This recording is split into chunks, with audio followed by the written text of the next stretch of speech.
What are the ABCs of sales? Always be closing, right?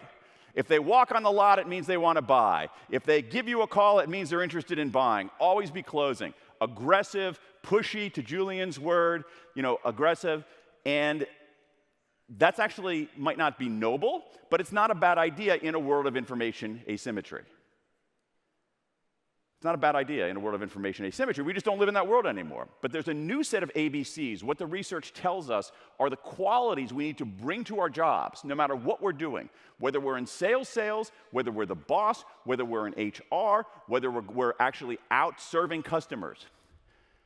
The new ABCs are these: A, attunement; B, buoyancy; C, clarity. The new ABCs: attunement, buoyancy, and clarity. So I'm going to talk about what each of these are, and then we're going to talk about what to do about it. So attunement. Attunement is perspective taking. Can you get out of your own head and see things from someone else's point of view? It is fundamental, and we're not very good at it. So for instance, bosses are not very good at this. One of the reasons that bosses go awry is that they feel powerful, and that power, feelings of power, distorts their ability to take the employee's perspective. So attunement is, can you get out of your own head, see things from someone else's point of view? This is why mimicry can be effective, because with mimicry, when you actually repeat somebody's gesture, when you repeat somebody's word, you actually are you're simulating what it's like to be that person. You're understanding where they're coming from and trying to find common ground. Human beings don't like being controlled. They don't like being forced to do things. So you're better off as a persuader getting out of your own head, seeing things from someone else's point of view, and finding common ground. That's B. B is buoyancy. Buoyancy. I interviewed a bunch of salespeople for this research, and one of the things that I discovered was that one guy told me something that was just powerful. What he said was, "You don't realize how difficult my job is being in sales." He said, "Every day I face," and this is his words, not mine, "an ocean of rejection." Not a pond of rejection, an ocean of rejection. That's really hard. That's one reason why people don't want to do this, because rejection is really, really hard. So buoyancy is, how do you stay afloat in that ocean of rejection?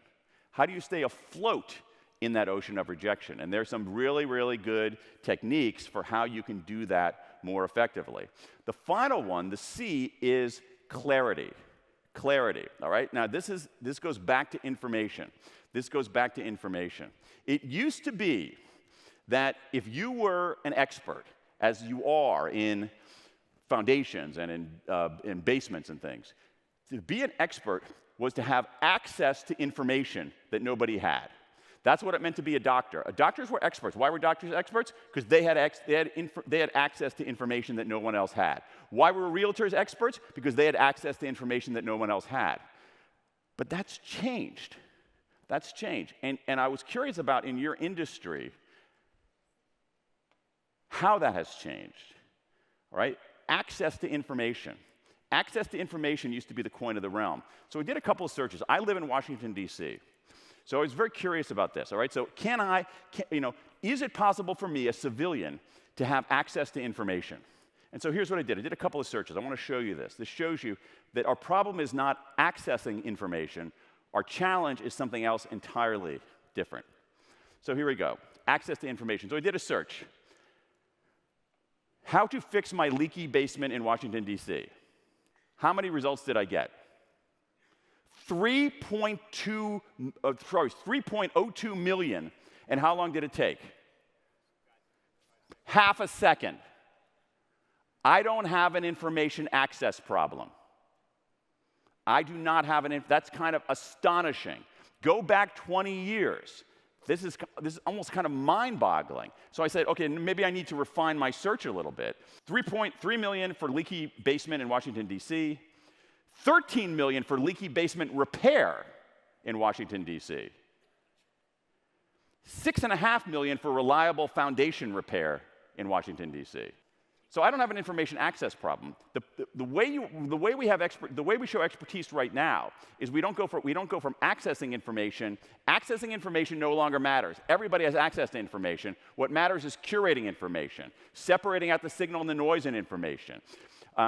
You probably have seen this in your business. You go and make a call at some prospective customer, and they've already done some research, right? They've already gone on YouTube to figure out how to patch it. Oh, I just need a new drain. They don't have you're not accessing information, you're curating information. You're helping people make sense of information. This is a big deal throughout the workforce. It's true for physicians.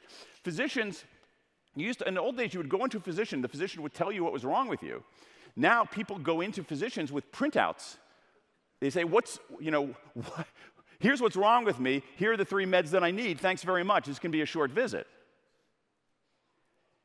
And doctors are irritated by that, but now medical schools are teaching physicians, how do you help patients curate that information?